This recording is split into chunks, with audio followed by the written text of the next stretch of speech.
بسم اللہ الرحمن الرحیم۔ السلام علیکم پیارے ناظرین۔ کہنسن بن بریدہ سے انہوں نے یحییٰ بن یمر سے روایت کی ہے، انہوں نے کہا کہ سب سے پہلا شخص جس نے بصرہ میں تقدیر سے انکار کی بات کی معاذ بن جہنی تھا۔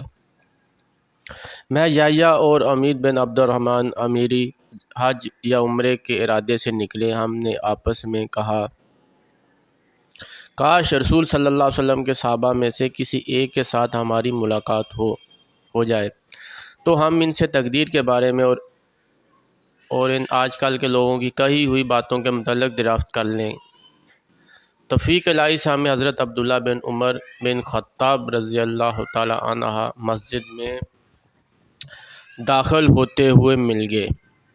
میں اور میرے ساتھی نے ان کو درمیان میں لے لیا، ایک ان کی دائیں طرف تھا اور دوسرا ان کی بائیں طرف۔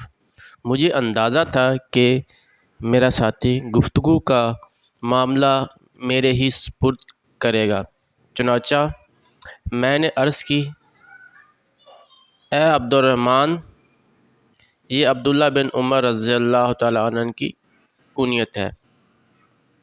واقعہ یہ ہے کہ ہماری طرف کچھ ایسے لوگ ظاہر ہوئے ہیں جو قرآن مجید پڑھتے ہیں اور علم حاصل کرتے ہیں، اور ان کے حالات بیان کیے۔ ان لوگوں کا خیال یہ ہے کہ تقدیر کچھ نہیں، ہر کام نئے سرے سے ہو رہا ہے، پہلے اس بارے میں نہ کچھ طے ہے اور نہ اللہ کو اس کا علم ہے۔ ابن عمر رضی اللہ عنہ نے فرمایا، جب تمہاری ان لوگوں سے ملاقات ہو تو انہیں بتا دینا کہ میں ان سے بری ہوں، وہ مجھ سے بری ہیں۔ اس ذات کی قسم جس کے نام کے ساتھ عبداللہ بن عمر حلف اٹھاتا ہے، اگر ان میں سے کسی کے پاس احد پہاڑ کے برابر سونا ہو، وہ اسے خرچ بھی کر دیں تو اللہ تعالیٰ اس کی طرف سے ان کو قبول نہیں فرمائے گا یہاں تک کہ وہ تقدیر پر ایمان لے آئے۔ پھر کہا، مجھے میرے والد عمر بن خطاب رضی اللہ تعالی عنہ نے بتایا، ایک دن ہم رسول صلی اللہ علیہ وسلم کی خدمت میں حاضر تھے کہ اچانک ایک شخص ہمارے سامنے نمودار ہوا۔ اس کے کپڑے انتہائی سفید اور بال انتہائی سیاہ تھے۔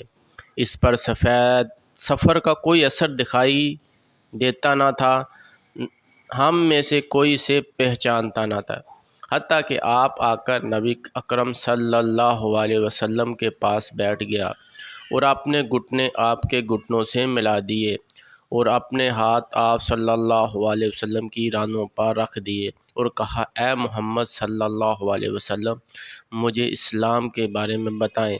رسول صلی اللہ علیہ وسلم نے فرمایا، اسلام یہ ہے کہ تم اس بات کی گواہی دو کہ اللہ تعالیٰ کے سوا کوئی عبادت کے لائق نہیں اور محمد صلی اللہ علیہ وسلم اس کے رسول ہے، نماز کا اہتمام کرو، زکوٰۃ دو، رمضان کے روزے رکھو، اگر اللہ کے گھر تک کا راستہ طے کرنے کی استطاعت ہو تو اس کا حج کرو۔ اس نے کہا، آپ نے سچ فرمایا۔ حضرت عمر رضی اللہ تعالیٰ عنہ نے کہا، ہمیں اس بات پر تعجب ہوا کہ آپ سے پوچھتا ہے اور خود ہی آپ کی تصدیق کرتا ہے۔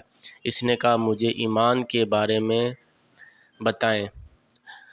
آپ نے فرمایا، یہ تم اللہ تعالیٰ، اس کے فرشتوں، اس کی کتابوں، اس کے رسولوں اور آخری دن یوم قیامت پر ایمان رکھو، اچھی اور بری تقدیر پر بھی ایمان لاؤ۔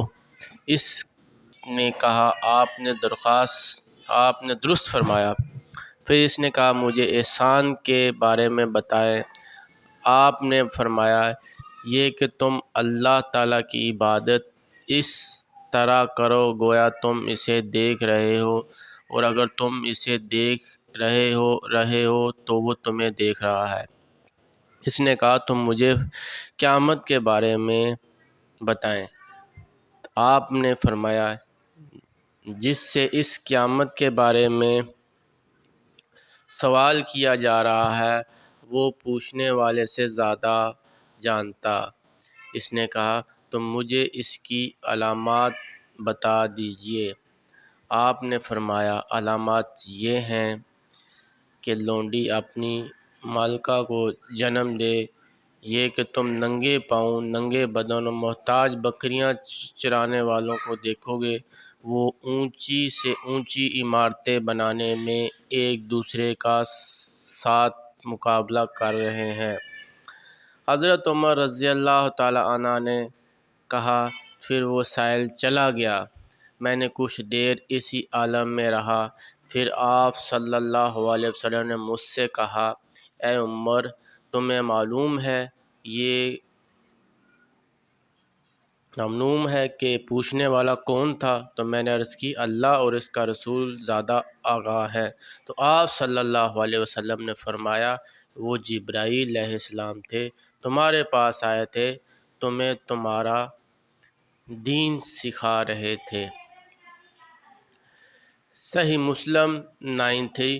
اگر اس طرح کی آپ ڈیلی وائز حدیث سننا چاہ رہے ہیں، علماء کرام سے اتھینٹک بک سے لی گئی، تو میرے چینل کو سبسکرائب کریں لازمی اور بیل کا بٹن دبائیں۔